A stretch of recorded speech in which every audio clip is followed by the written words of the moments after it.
So as many of you may know or remember, in 2017, I quit my job at the Toronto Star as a columnist because I went to a political demonstration, just like I did today before coming here. I went to a police board meeting, and I guess you could say I made a political demonstration at the meeting. And the Toronto Star, uh, suggested that that was against the rules of their newspaper, which was news to me. I wrote for the newspaper 2 times a month at that point. I was a very, very part-time, no contract, no benefits, no salary, no union employee. And here's this company telling me that, in your own life, that has nothing to do with us. You can't protest because it's against our rules. So I ended up leaving, but maybe I'll read you a passage about this confrontation. On April 20th, 2017, I attended a meeting of the Toronto Police Services Board, the civilian group tasked with directing the police. The meetings are held at Toronto Police headquarters, and this meeting's agenda included some procedural motions about carding. Little aside here for my audience. Of course, I think most of us know what carding is now, but that is, of course, the police practice of stopping and documenting people who are not suspected of any crime and keeping their information in databases. It's just a surveillance practice that police all across this country have been using for centuries. We just call it carding now, but it's had many other names and manifestations. It was common practice for activists to speak up in front of the board. You get 5 minutes, and the more critical or inflammatory your comments, the stricter the enforcement of your time limit. After covering the police board for several years as a journalist, I'd more recently stopped writing about meetings and had begun attending mainly to speak directly to issues. As I took my seat at one end of the board table, I had a plan. I argued that by allowing carding to continue, the board had once again betrayed residents, especially the Black youth police so often target. I said the board's greatest betrayal was its decision to leave all historical carding data in police custody. Not only did this policy ignore the fact that the police should never have collected this personal information in the first place, but by allowing the police continued access to the database, the policy enabled the use of information by the police in the future.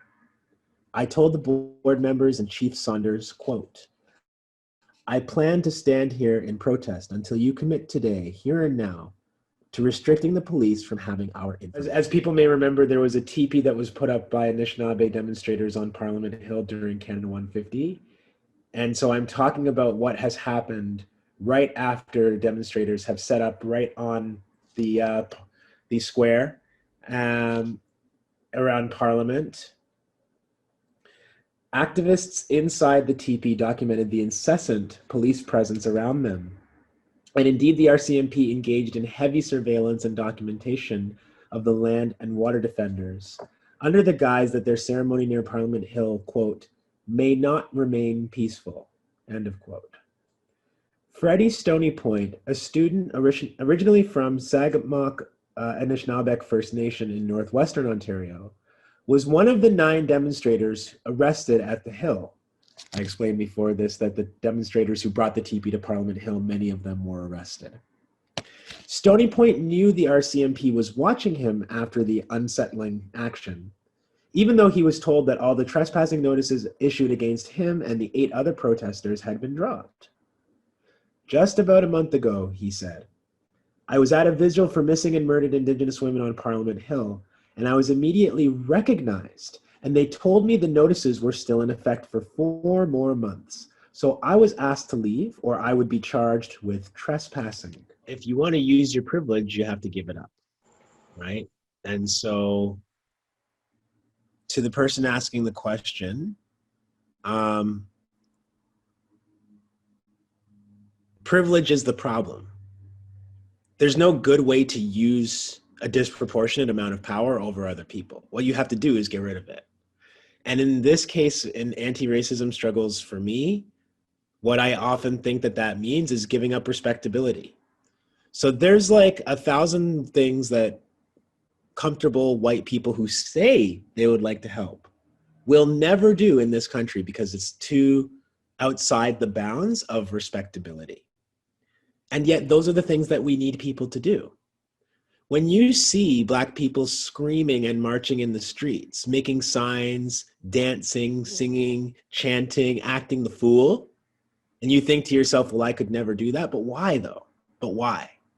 You know, like when you're in school and you notice another teacher or administrator engaging in racism right in front of your face, you can think to yourself, how do I use my privilege in that scenario? But you can also think of it as like, how do I give it up?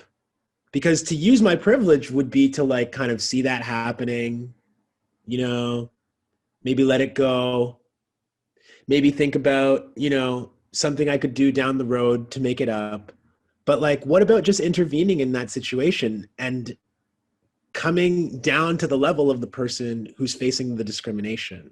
These are the kinds of things that people don't want to do. They want to find an easy way to smash white supremacy, which doesn't exist. So you have to be the teacher in your school who says it's time to stop expelling and suspending Black students. And you actually have to be willing, when you say that, to face the brunt of anger and fear and criticism and skepticism and dismissal that we have to face every single day when you don't do it. You've got to be willing to take all of that. And what's more, then you have to be willing to continue to do it over and over and over again until they either fire you or you find some allies in there and you start to gang up together and make something really happen. From the audience, someone asked, many of us are going through a healing process this year, healing from traumatic incidents of anti-Black racism, unrest, the pandemic. What is the light you draw on in the midst of all of this and that the rest of us can draw on? Well, you know, that's a difficult question because it might not be for you what it is for me. And I don't want anybody to be deceived that I have a light that I can just access when I'm feeling low and that I need some fuel. There have been many days during this calendar year and during the years that I wrote my book where I could not get out of bed. Okay? That's real. So I didn't have it for myself, whatever it was supposed to be, but I think that those struggles are our lives. Like, that's just the difficult stuff. Getting back to where we started, Natasha, with Six Nations of the Grand River and my trip there, there were a lot of reasons why I wanted to go out there, but one of them was because a dear friend of mine is out there and has been arrested and criminally charged for being part of that occupation.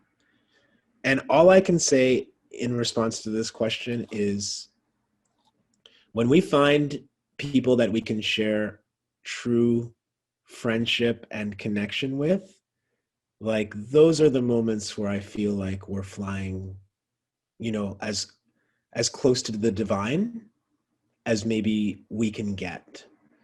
And we have to hold on to those moments. And so just sharing some laughs with a friend of mine who's seeing her community thrown in jail, who doesn't know when the next arrest is coming or when maybe there's going to be a raid or if they're all going to go to jail. Just going and being with her and sharing meals and taking care of one another, because the people out in Six Nations really, really, really took care of me while I was out there. Really, really. And I want to say thank you.